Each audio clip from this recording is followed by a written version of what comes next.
How to order on Shipt. You can order online or use the Shipt app. Firstly, you have to do your account setup, that is to create an account. For that, you will need your social security number, your date of birth, your bank information, and if you have a Shipt card, make sure to activate it. Then also, if you want to upload a profile photo, you can do that. Now, once your account been set up, you will land in similar interface like this, where you can tap on the claim option to go ahead and order up the item that you want to purchase. Now you can search for the item by tapping on the search bar, which will be at the top of the screen.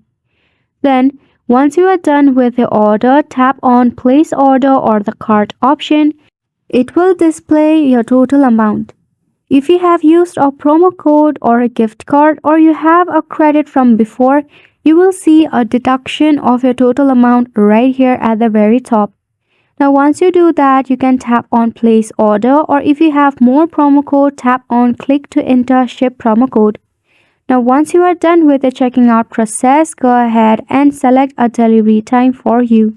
Then tap on done.